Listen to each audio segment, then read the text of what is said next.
दर्शन शुरू जागो सैया आजू पटना के घाट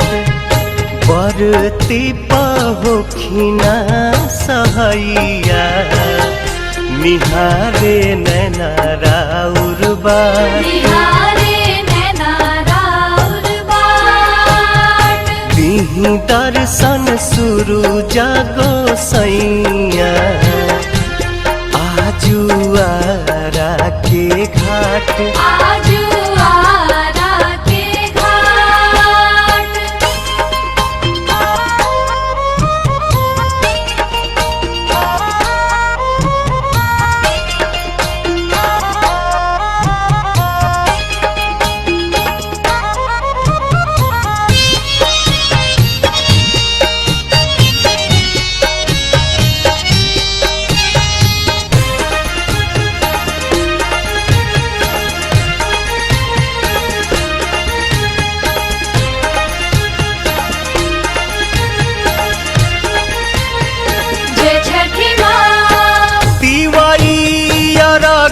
देवे अली गंगा घाटिया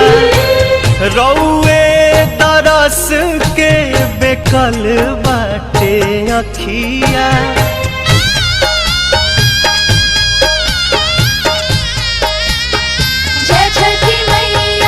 पिवाइया रघ देवे अली गंगा घाटिया रौए दरस के बेकल बाटे अखिया हरि देव दुखवा बलैया उगी पूर्व से मुस्कात दिही दर्शन शुरू जागो सैया आजू देव मुंगा के घाट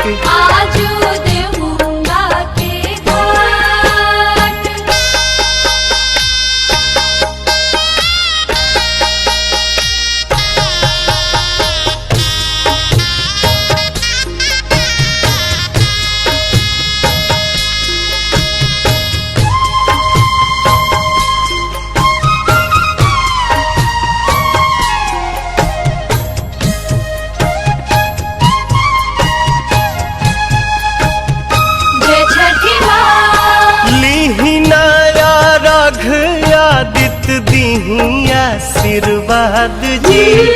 बरतिन के पूरा करी मन के मुराद जी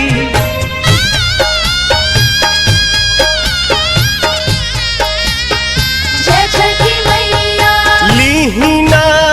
रघ आदित्य दिही आशीर्वाद जी